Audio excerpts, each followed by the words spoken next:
let's get the ball rolling. Rebecca, could you give us a little bit about yourself, your writing and publishing journey, and coming to producing audiobooks? Sure. Well, thank you for having me. It's so nice to see everybody. Hello. So my name is Rebecca Hefner, and I'm a romance author. So Rebecca Hefner is my fantasy romantasy author name, and then I also write contemporary romance under the name Isla Asher. And yeah, I have kind of sort of made myself known as the audiobook person in the audio world because when I first started, I became an author. I'm a huge audiobook lover myself. So I knew I wanted to make all of my books into audiobooks. And I also knew I didn't want to be exclusive to Audible. So when I first started I've been an author for almost 6 years. So when I first published my first books and I started to make them into audio, I realized there were zero resources. I mean, I just tried to do research and there was nothing out there to help people learn how to, really produce audiobooks and wide audiobooks and how to market them wide because everything was based around Audible. And I still produce my books on Audible and I still, have books on Audible, but there's a whole world out there in the audiobook world. I'm an avid, Hoopla listener. I love my library apps. I love Kobo Plus and all these other sorts of things. So anyway, once I taught myself how to do it and how to be successful, I then realized I wanted to teach other authors how to do it because I knew if I could do it, then anyone could do it. So I'm the admin of the Marketing Audiobooks Wide group on Facebook. So we'd love to have any of you who want to join. And I also run a lot of audiobook promotions, and I run the romance audiobook worms / stuff your earbuds promos where we it's like stuff your e-reader but for audiobooks. So I just do a lot to help. I really like to help authors learn how to be successful with wide audio, and of course on Audible too. I love selling books on Audible. But I also think there's a whole world out there. So that's why I'm here, and I'm happy that thanks for having me. And I'm happy to answer as many questions as I can because I love talking about audiobooks and I love helping authors find success with them. You've published and produced over 30 books and then turned those into audiobooks. What was one of the most surprising aspects of producing audiobooks that you found? Gosh, I mean, well, I love working with the narrators, so that's one of my favorite parts. So there are some really great narrators out there. Yeah, I mean, I think in the beginning, I think what was just interesting to me was kind of like the lack of resources and the lack of knowledge out there. I think we have a lot more resources now, which is great. But yeah, that was a big surprise to me when I first started. I mean, I thought I could just kind of get on the internet and Google, like, how do you make an audiobook? And it didn't really work like so now I've written a lot of guides and things that I pin in the featured post of the marketing audiobooks wide group that I try to like give authors a roadmap so that they don't have to go through the same struggles that I went through because audiobooks are a beast. I mean, it is a lot to produce audiobooks, but if you can learn how to do it, it's really not as overwhelming as it might seem at first. Were there any other reasons, from a business perspective, that made you decide to produce audiobook versions of your books as well? Yeah, for sure. I mean, I really do think so just knowing my own buying patterns that if I buy an ebook and it's an audiobook, I will usually buy the audiobook too. And I knew if I was like that, then there have to be other people out there like that. So I think for us as authors, any way that we can take one product that we create and make it into multiple formats is a good business decision in my eyes. So I always publish all of my books in ebook and audiobook and paperback. And yeah, for me, I thought that was a really good business decision. So you get a lot of advice in the author world that you shouldn't make your ebooks into audiobooks until they're at whatever level of success, you've had this many sales or whatever. I didn't care about that. Like as soon as I published my first book, I was like, I'm making it into an audiobook. Um, and I had some money.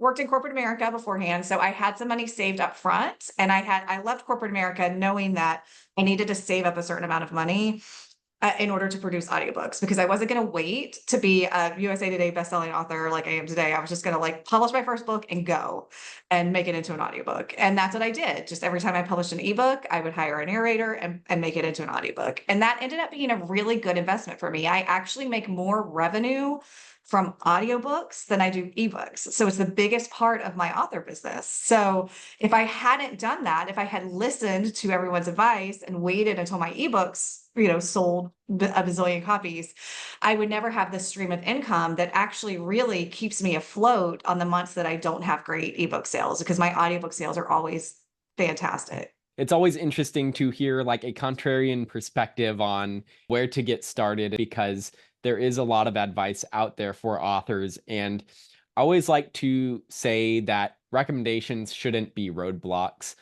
Like they should be things that you take into account your own aspects of your own business. Like you were coming from having a corporate background and had intentionally saved up money because you knew that you wanted it to be a big part of your author business, and because of your own love of audiobooks. So I always appreciate when there's more than just one perspective on a topic.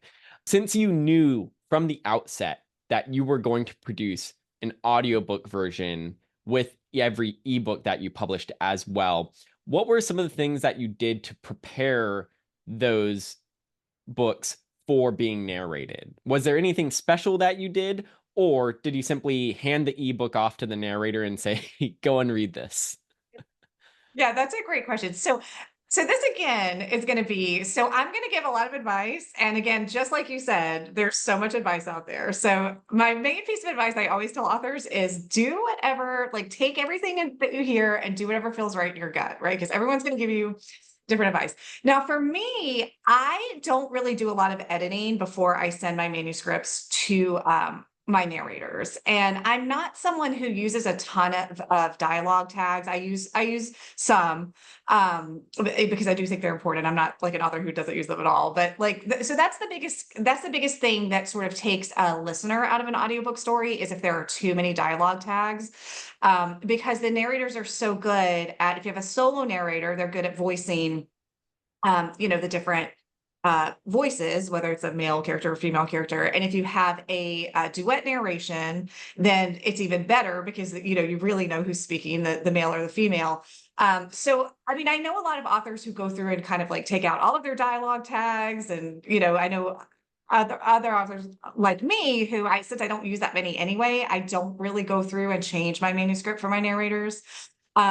I always do tell my narrators, though, like if you see anything that you think should be changed, or if you see anything that doesn't make sense. I mean, my books have already been extensively, I have a developmental editor and I have a proofreader, so they've already been extensively edited before I send them to my narrators. But I always say, like, you guys are the experts on this. You've narrated however many audiobooks you've narrated. If you see something that you think should be taken out or should be changed, then let me know. But for the most part, I don't do a lot of I don't really edit or change the manuscript for the narrators. But again, you will hear authors that do that. So it's up to whatever you feel is right for your business.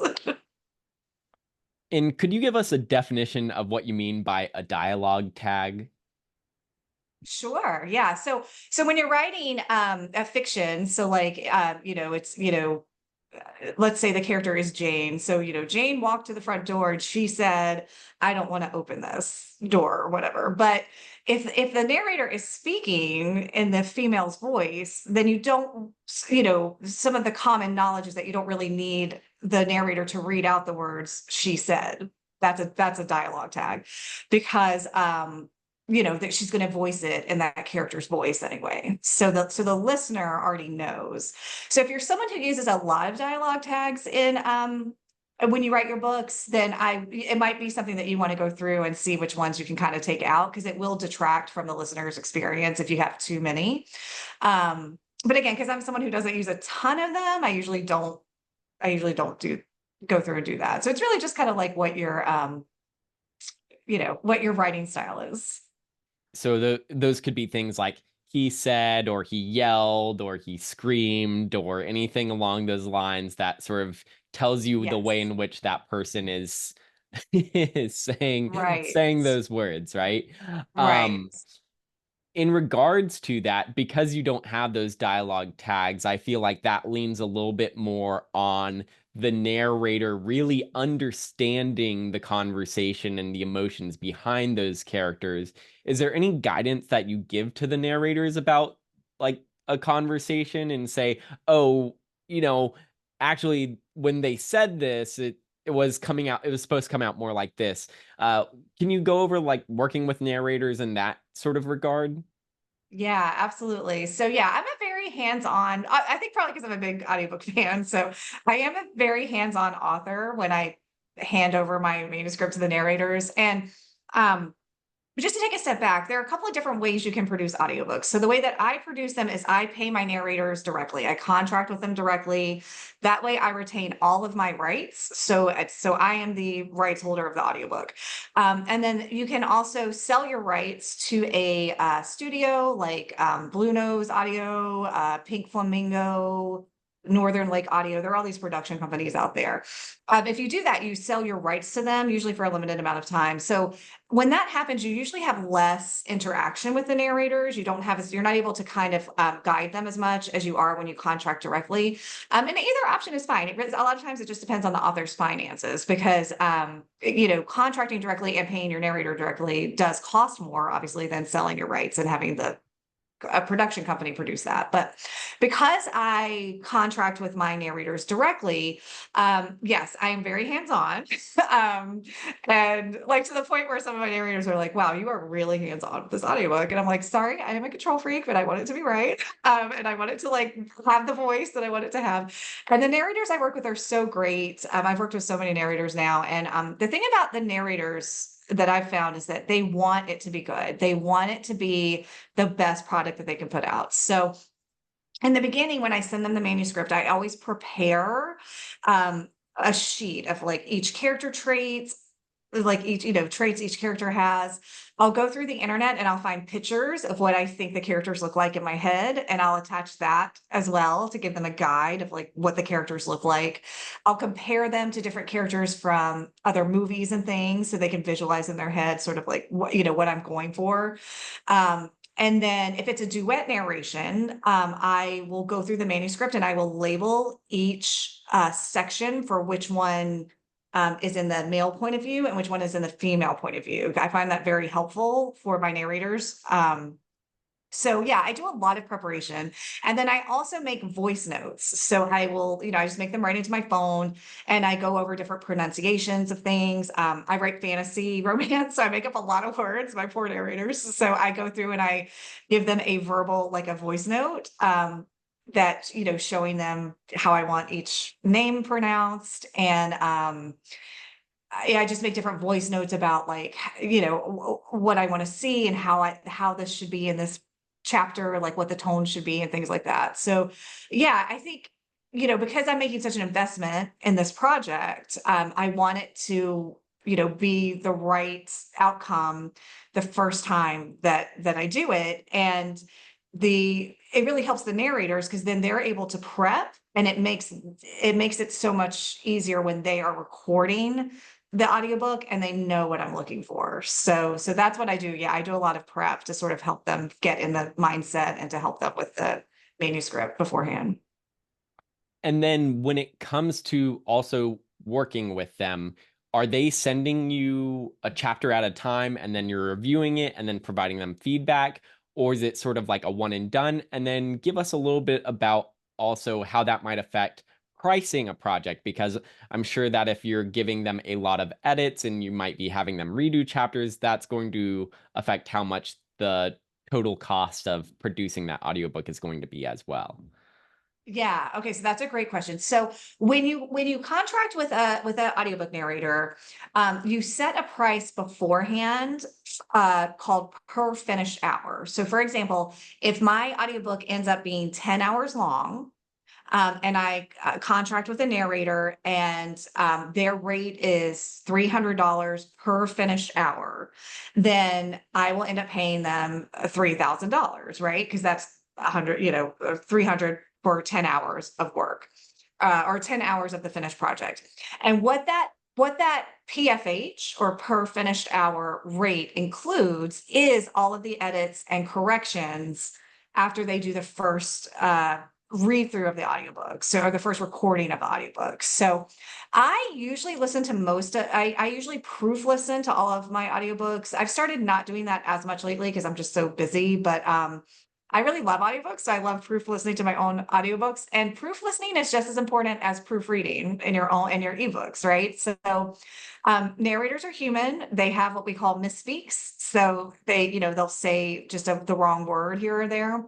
And so when you go through and proof listen, what I do is I give them a timestamp. So in chapter 1, minute 5, dash 05, you've said this word instead of this word, it should be this word. And I just write it down in a Word document and I send it back to them and I give them all of the corrections that they need to do.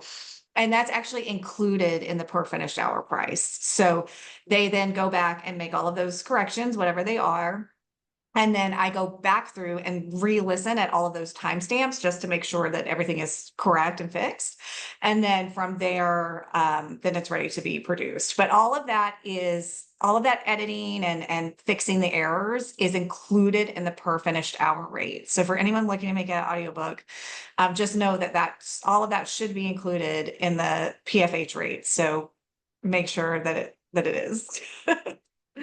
Are they sending you a chapter at a time and then you're proofing it, or are they sending you the entire book and then you're proofing the entire thing and sending it that all back to them? Right. So for me, what I have them do is I have them send me the first chapter in the beginning, just so I can make sure that they have the tone right and the voices right and everything. After that, I personally wait until the entire book is done. So I can just go through and like take a day and listen to the whole thing and look for errors and write down all the timestamps and go from there. But again, that's just the way I do it. I know there are other authors who do it chapter by chapter, and there are other authors who hire proof listeners. And I've started doing that actually because I'm just so busy because I run a bunch of promotion companies and stuff, and I'm just like I literally need more time in the day. So I have some proof listeners that I work with now that go through and do that for me. But even for them, I wait until I get the whole book, and then I have them go through and listen to the whole book. So for me, I just find that more efficient. But again, some authors do it chapter at a time. So it really just depends on what works best for your schedule and the flow of your day. Earlier, you gave an example of paying $300 per finished hour, for example, for a 10-hour audiobook, and that ending up costing you $3,000, just doing the multiplication there. What is the typical price range you would expect a narrator to cost an author? Right. Okay. So I love talking about this because it's very important to understand like where I think I think a lot of people think, oh my gosh, it's so expensive to produce audiobooks, and it can be for sure. But there are smart ways that you can get around it. So the average per finished hour rate for a professional narrator who's in SAG-AFTRA, right, who has like produced a ton of audiobooks, is anywhere between probably $250 to $450 per finished hour for a solo narration. Now, if you're going to do a dual or a duet narration, it's going to be even more because it's two narrators, and you've got and just to give, if anyone doesn't know the difference between those, so dual narration is where the female narrator reads everything in her chapter that is in the female's point of view. So she even reads the male voices and the female voices. And in a dual narration, the male reads everything in his chapter from his point of view, and does the female voices and the male voices. Duet narration is where the male narrator does all of the male voices and the entire book, and the female narrator does all of the female voices in the entire book. So you can imagine that requires much more editing and much more. So that's why it's more expensive, and it's also two narrators. So for a solo narration, the standard range for SAG-AFTRA is anywhere between like $250 to $450 per finished hour. For duet narration, it can go anywhere from like $350 to $650 per finished hour. And then, wait, I lost my train of thought. Hold on. Wait, what was the original question you asked me? I'm sorry. Just about pricing. Got it. Okay. So the way that I was able to make my first audiobooks into audiobooks and not have to pay $400 per finished hour was that I found unknown narrators. So I went onto ACX and I looked at the I looked at what everyone had listed as their range, and I put up an audition on ACX and I was very clear. This is how much I'm willing to pay per finished hour. And it was low. It was lower than $200 per finished hour. And I was like, if I, please don't audition for this unless you are willing to pay for me to pay you this rate. And I'm looking for someone who is looking to build their catalog, maybe this is their first audiobook or they're a newer narrator. And I understand that, you know, since you don't have your catalog built yet and you're looking to build your catalog, that I can get you at a better rate. So that's sort of what I put up for my audition. And I had a lot of people audition and a lot of them were not great, but then I had a couple of people audition who were really, really good for the price that I wanted to pay. So the thing I always tell people is to realize that everything is negotiable and to always just list your terms and just see if someone's willing to come and meet you where you're at. So, for example, in my romantasy series, I have 13 books in that series. They've all been narrated, and I have a couple of different narrators that I use. I use solo narration, but the two main ones I used were unknown narrators before I started, and they met me at the rate that I wanted to pay. And then I promised them that as I produced more books in the series, I would always use them as the narrators. So they got to build their catalog. I got to pay what I wanted to pay. That then helped me make revenue and then be able to hire duet narrators when I made my contemporary romance books into audiobooks. So it's okay to start out with an unknown narrator and negotiate your price. That's what I always like to tell people. Like, you can do it on a budget, and there are narrators who will meet you where you are because they want to build their catalog. You have done both audiobooks produced by a single narrator, audiobooks done by a dual narration or duet narration. So you having two narrators. Are there situations in which you might produce an audiobook with more than two narrators? And if you have dozens of characters or something of the sort? Yeah, so that's kind of a growing thing. So Graphic Audio is a company out there that they have a lot of multiple narration audiobooks. They have like sound effects. They make it sound like a movie, but in audiobook form. And a lot of authors who write, yeah, like especially like the reverse harem genre and stuff like that. Like they have different characters and they'll hire multiple narrators. It's not something that I'm looking to do at this moment personally. But I do see that growing in, across this, the author world and the listener world, but it also is really expensive. So I'm not sure if it's something I would be looking to do, but it's definitely, yeah. I mean, it's definitely something that can be done, and you do see it more for sure. Multicast audiobooks is what it's called. I think sometimes you might also see it referred to as perhaps like a theatrical narration, where Yes. they are also doing like those sound effects and like you might have Yes. lightning sound in the background or things along those lines. And I Yes. would assume for that sort of thing as well, it would be much more difficult slash maybe impossible to work with finding individual narrators to come together to put something like that together. You would much more likely need to go to an audiobook producer where they have a bunch of narrators in house that are used to working together. And then they usually will have like editors that can add those sound effects and all that stuff. And that's a separate job for them. That's something where you are going to have to evaluate as well.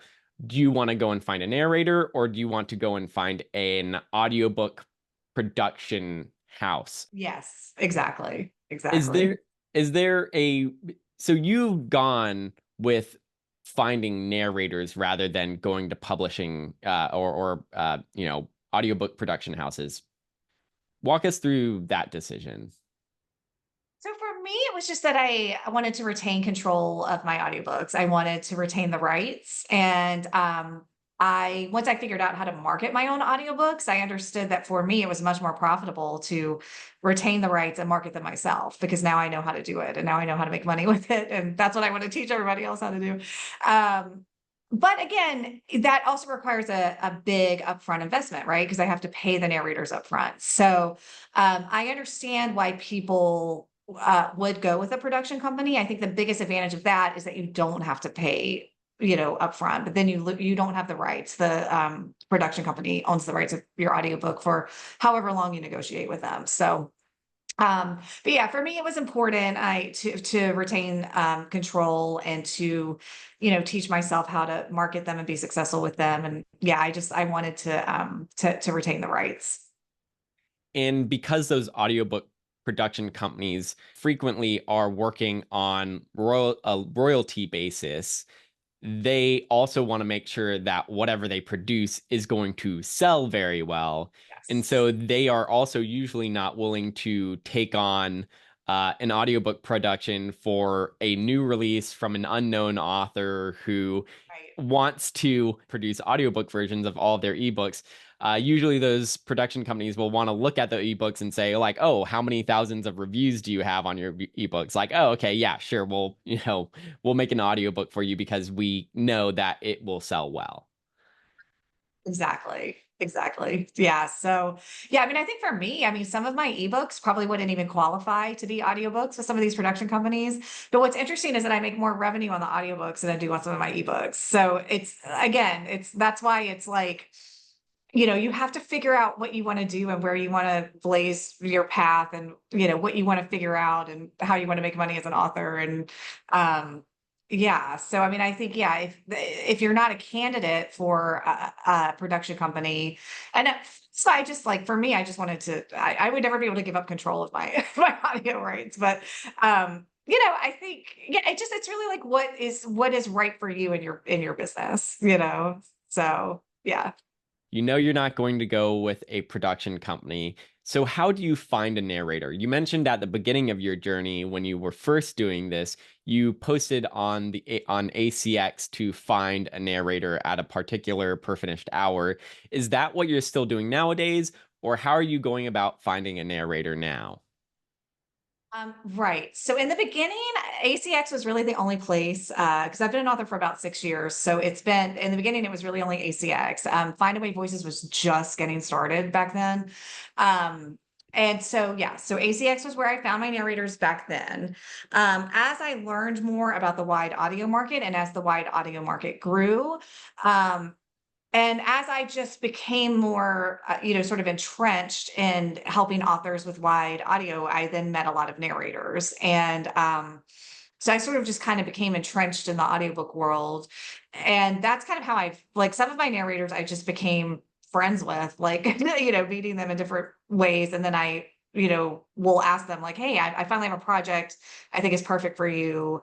Let's negotiate, how we can do this together. The other thing is Findaway Voices so ACX still has they have all the narrators listed where you can put up an audition and have narrators audition for you. So you can certainly go that route.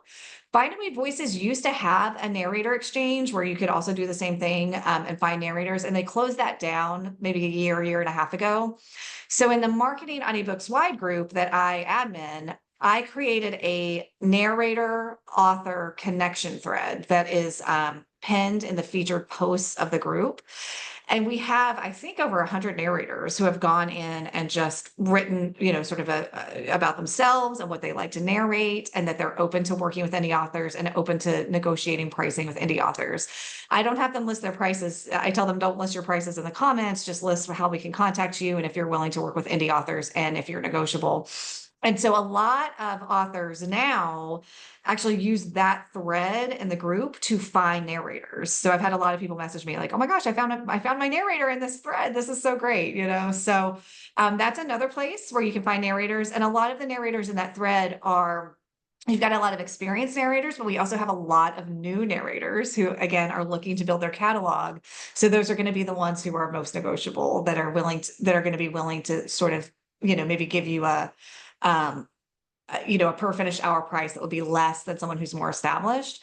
Also, a lot of these narrators, when you contract with them directly, they're also willing to do payment plans and things like that for indie authors because they understand that it's a lot to pay, the full amount up front. So some of my narrators, I negotiate different payment plans with them and things. So yeah, I mean, I think the thing to remember is those are the different places to find narrators. And then just remember that, they're people too. They want to get your book out there. They want to help you and they want it to be successful. So don't be afraid to negotiate with them and sort of tell them what you'd like to do and like see if they're open with whatever you would like, however you would like to structure your audiobook production.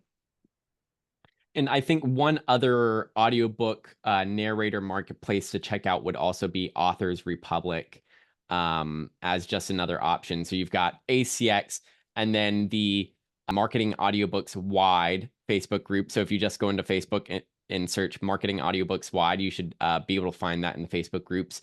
And Yes. then Authors Republic would be another potential marketplace where you can find narrators. I'm curious, when you are going to ACX, since that is tied to Audible, if you look for a narrator through ACX, are there any requirements if you find a narrator through ACX that you then become exclusive to Audible or anything along those lines for that audiobook, or you have to maintain that relationship through the ACX platform or anything along those lines? Yes. So if you do a royalty share audiobook through ACX, it has to be exclusive with them. So that's why I always advise authors, if you want to do a royalty share, I understand it's definitely like a more cost-effective way to create an audiobook, but it's going to tie you to Audible exclusivity. And there are lots of reasons I don't like Audible exclusivity, but one of the main things is that you can't control your price on Audible. So you can't, like, they set your price and that's it. You can't ever put your audiobook on sale. You can't ever, it's whatever price they say it is. And so if you're stuck in a royalty share agreement and you're stuck with them for 7 years, which is the term of their contract, you'll never be able to control your pricing or do anything with that audiobook. It's just on Audible at that price forever. So royalty share is really the only thing that'll lock you into Audible exclusivity. And if you're looking at a royalty share, again, I always tell authors, like, if that's what you're looking to do, go into the narrator author thread, find some newer narrators who are looking to build their catalog and see if you can work something out with them. Like, just see if there's some kind of payment plan or something that you guys can do, or can you do a royalty share agreement between the two of you so that you can leave ACX out of it so that you don't have to be tied to ACX for 7 years. So anyway, those are the other options. But other than that, if you produce your audiobook yourself and it's not royalty share, then you can choose to be non-exclusive with Audible. I still do produce some audiobooks in Audible, and I just choose the non-exclusive route so that I'm not tied to them and I can publish my audiobook wherever I want to and control my pricing. When you are working directly with a narrator and you're making sure that you want to retain all of your rights and all of that stuff, are there good places to find standard templates for hiring narrators and having all of that language about rights and everything worked out beforehand, especially for those authors who don't want to have to pay thousands of dollars to draft something up, where, this has all been done thousands or, hundreds of thousands of times before? Are there Yes. standard docs around this stuff? There are. So we have a template posted in that author narrator thread of a contract. It was supplied by Catherine Bilson, who's the awesome narrator who's very helpful and has narrated tons of audiobooks. So she supplied a template contract. It's right in the original post of the author narrator thread, and anyone can click on that link and customize it for themselves. You can also download a template from ACX and customize it yourself. That's how I do my contracts usually. Is a long time ago, I had downloaded a narrator author contract from ACX and I just put it into Word and remade it into my language, what I wanted. And that's what I sign with most of my narrators now. So, but yeah, all of that is linked in the Marketing Audiobooks Wide group. And yes, it's easier to do that and not reinvent the wheel. So Makes a ton of sense. Let's turn our attention a little bit more to from the production side and more towards the marketing side. I'm curious, how do you split your marketing between your ebooks and your audiobooks? I think because I'm such an audiobook lover, I really do enjoy marketing audiobooks more than ebooks. So that's probably why I make more money on them because I market them more. I'm more enthusiastic about it.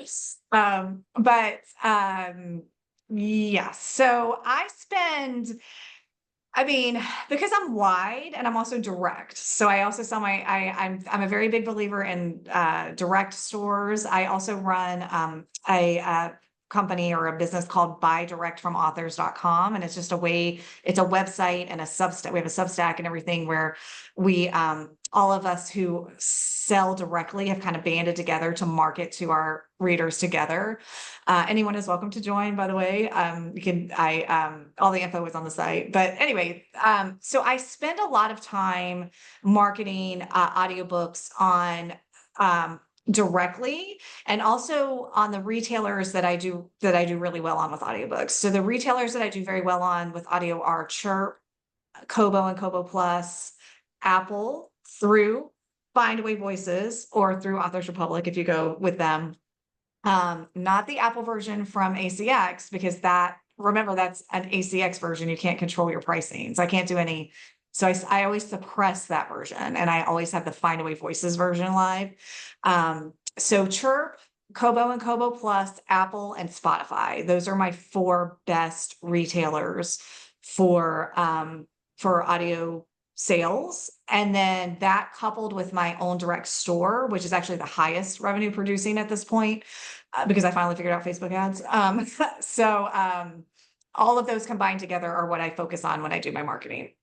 Do those retailers have specific ways for advertising your audiobooks? Can you, for example, do like you do with Amazon ebooks and run AMS ads? Can you do the same thing or similar things on all of those other various retailers? Yeah, so let me talk a little bit about these wide retailers. The other one I forgot is Google Play. I do pretty well on there too. So let me talk a little bit about sort of distributing wide and like the different advantages that each retailer has because they're all kind of different in their own ways. So okay, so Chirp is owned by BookBub. So I think all of us know what BookBub is. We know that if you get a BookBub deal, your ebook sells like hotcakes for however long it's featured. So Chirp, because it's owned by BookBub, they are an audiobook retailer that has Chirp featured deals for audiobooks. So what you do is you submit, just like you submit an ebook for a BookBub deal. But if you get a Chirp featured deal, you're going to have that same gangbuster sales week or 2 weeks or whatever you have on your Chirp featured deal on your audiobook that you would have on your BookBub ebook. So I just find Chirp is just like a great, they really get this sort of, it's a discounted audiobook site. So they really get the discount buyer. So that's who you're going to get on Chirp. So you're going to put one of your audiobooks on sale for 99 cents. It's going to be sent out in a Chirp featured deal to all of their, hundreds of thousands of subscribers. And then they really package things very well so that when the person purchases your 99-cent audiobook, they're then sent to the rest of your catalog to then purchase other things, your other books. So the sell-through on Chirp is very good. So the other thing about Chirp is that they love box sets. So I put a lot of audiobook box sets on Chirp and only on Chirp. I don't put them on Audible or any of the other retailers. There are some box sets that I only put on Chirp because they have such good sell-through there. So that's Chirp. It's kind of a discount site and it's very similar to BookBub because they're owned by BookBub. For Kobo and Kobo Plus, I actually distribute directly to Kobo because they have their own audiobook promotions and you cannot participate in the audiobook promotions with Kobo unless you publish directly through them. So that's really the big reason that I publish directly through Kobo for audiobooks. Real quick before we go on, because we got a question about as well. was, are you using an aggregator for distributing your audiobooks to retailers in general? So it sounds like you're going direct with Kobo, but then Yeah. for other retailers like Apple or Google Play, Mhm. etc., you're using a an aggregator like Findaway Voices or Authors Republic for listing your books in those various retailers. Right. So there are some retailers that only allow you to list audiobooks on their site through aggregators. So those retailers are Chirp, Barnes and Noble Nook, um, Apple. So you can't publish audiobooks directly on any of those. You can publish ebooks directly on Barnes and Noble and on Apple. You cannot publish audiobooks. You have to go through an aggregator. So yes, so and Spotify is obviously a retailer, but they're owned by Findaway Voices. So I go through Findaway Voices, which is owned by Spotify now. You can also go through Authors Republic, and you can go. There's a couple of other ones. Publish Drive is another audiobook aggregator. So I do go through aggregators for retailers that I can't publish directly to, but I'm a big fan of publishing directly if I can. So you can publish audiobooks directly on Google Play, and you can publish audiobooks directly on Kobo. So I go direct on Kobo and Google Play because you get a lot of advantages. So they have advantages built into their sites if you go direct. So for example, Kobo, you can only participate in their audiobook promos if you're direct with them. So if I was to publish to Kobo through Findaway, I wouldn't be eligible for those. So that's a big thing right there.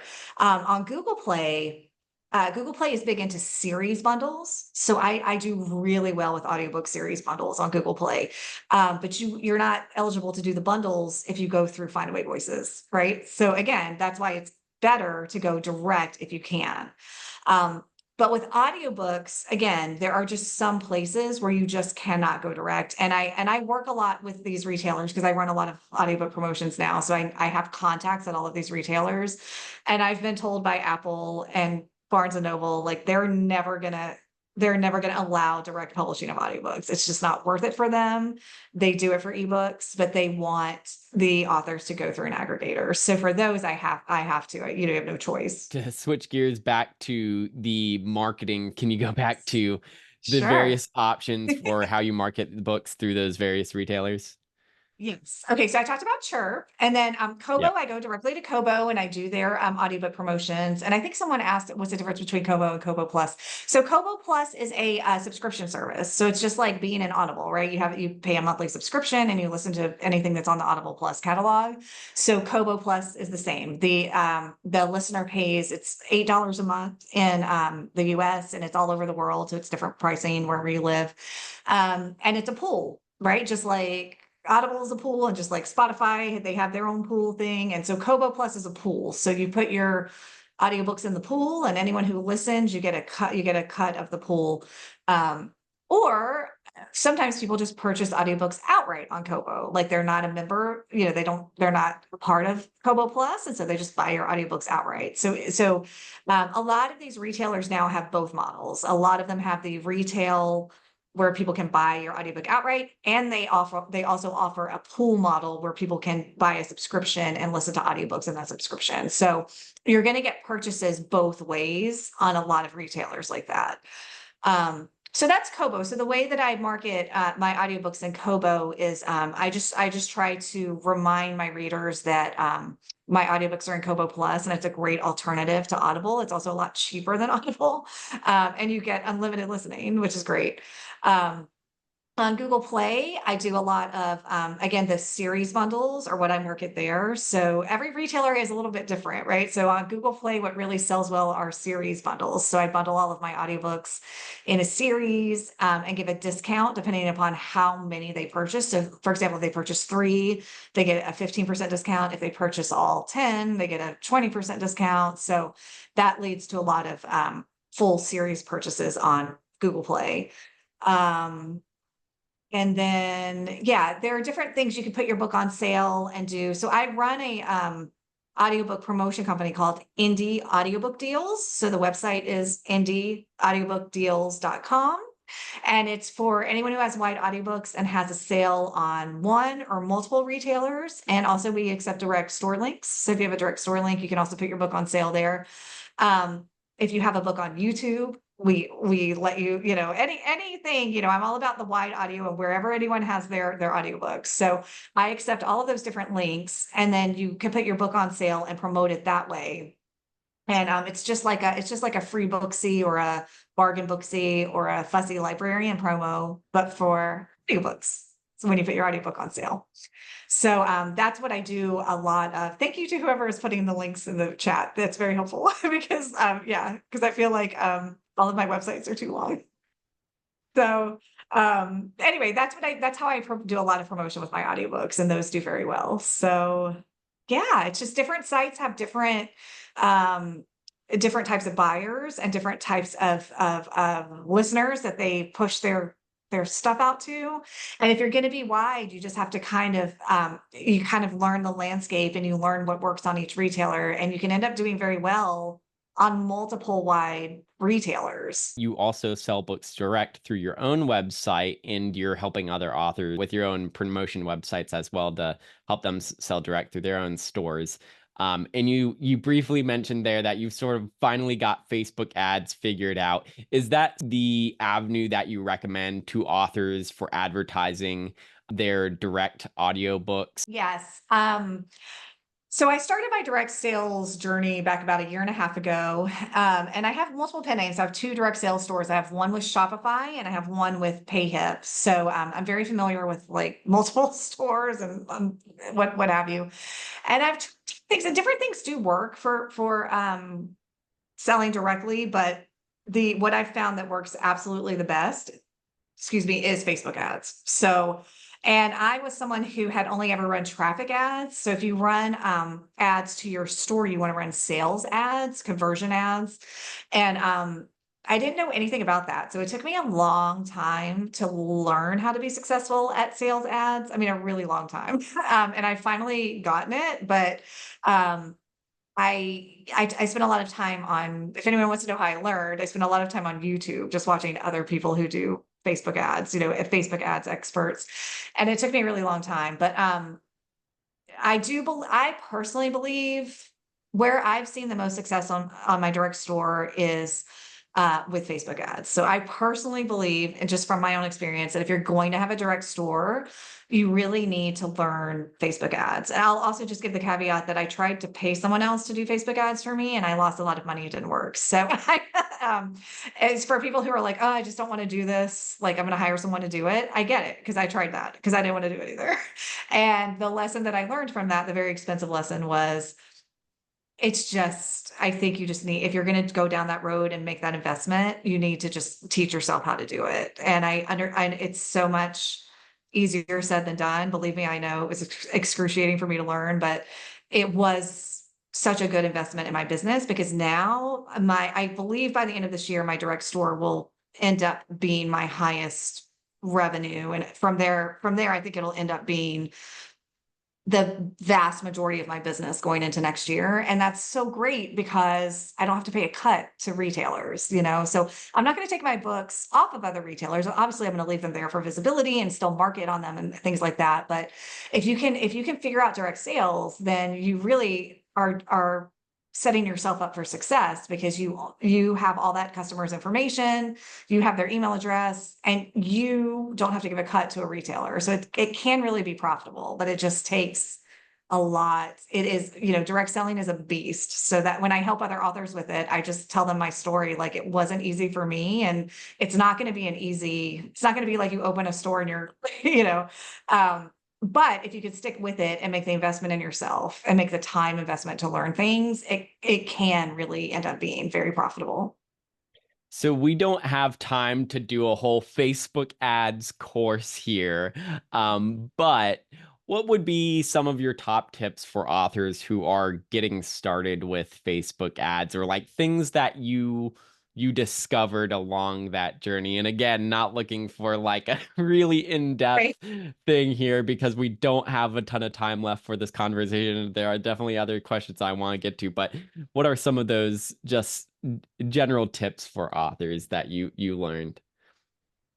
biggest tip that I can give is go to the Facebook ads library and search for similar authors to you and see what they're using for ads. So that helps me a lot. So every Facebook ad that's ever been published, there it's public. You can find it. So what you do is you just Google Facebook ads library and it comes up and you just enter in your search term. So enter in a similar author, similar genre, and see what they are using for ads. And if you go through and you look at enough of that stuff, you'll begin to see what hooks you need to pull out of your books to make a compelling ad to get people to click and to get people to buy.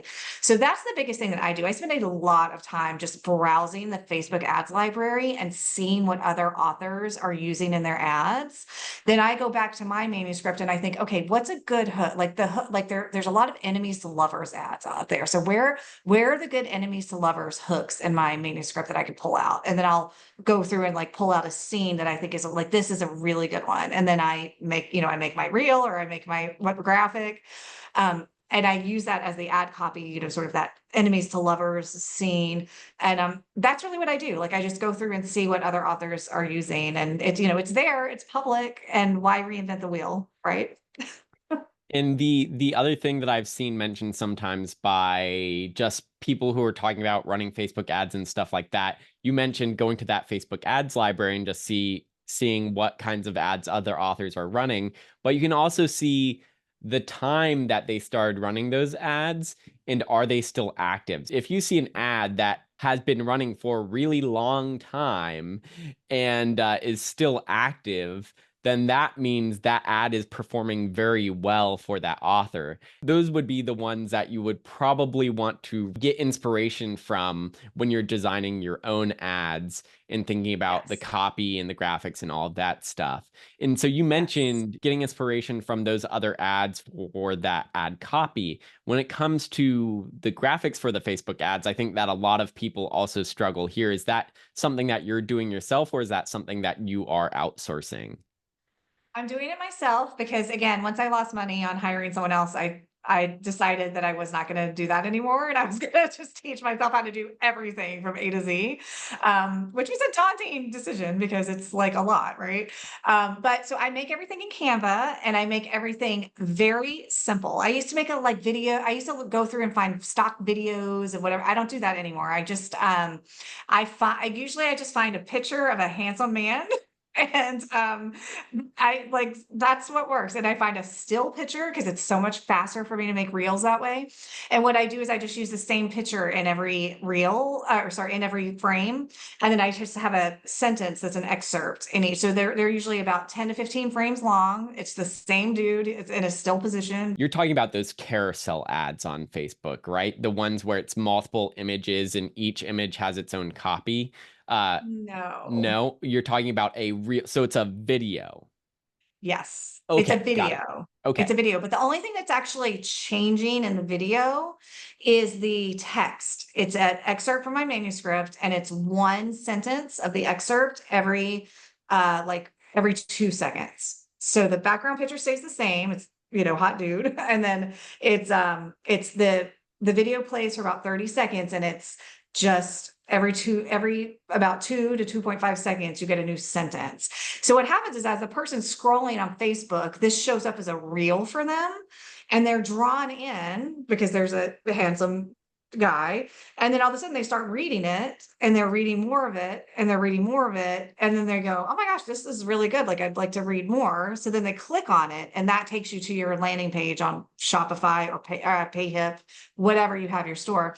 And so a lot more goes into this, right? You have to make sure you have your landing page set up so that it's convertible and like all, there's a lot that goes into it. But if you put in the work to set that up, yeah, so those are what convert for me the best are the reels with the kind of hooky text from my manuscript that like hooks people in and gets them wanting to read more.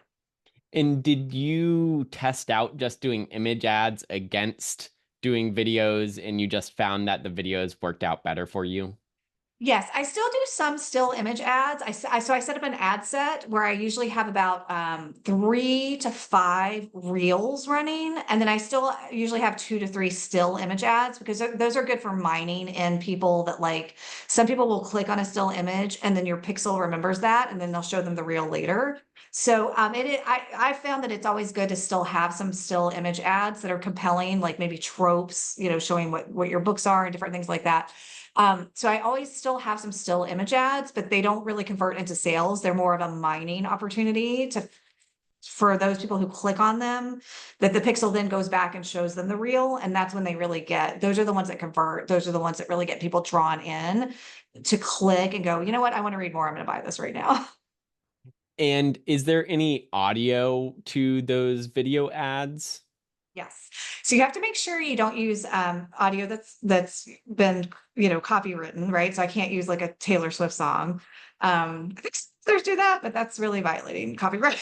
So you really shouldn't do that. But on Canva, if you have a Canva Pro, which I use, which is like $13 a month, they have tons of royalty-free music. So I just go through and find the music isn't, by the way, it's not like a great selection, but I've been doing it long enough. I've been making ads long enough that I've gone through their library and I have like a list of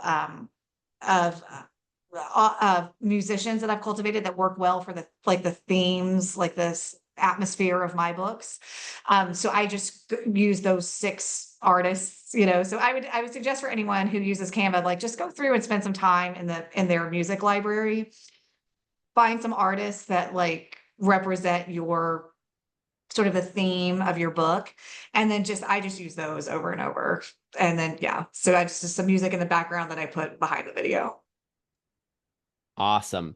And we are running out of time here, but I know there are still a ton of questions that authors had as well. So, sort of, what would be your recommendation for where authors can learn more and go get some of these other questions answered? Would that be your Facebook group? Yes. So I would go to the Marketing Audiobooks Wide group. I have more information in that group than you can ever read for the rest of your life.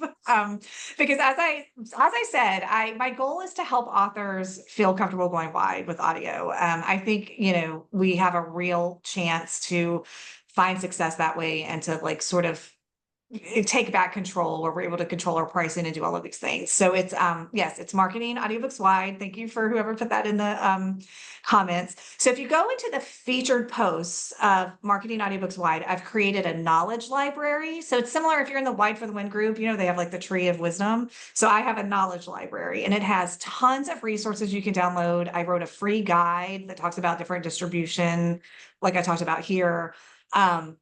There's just tons of things that you can download, tons of resources.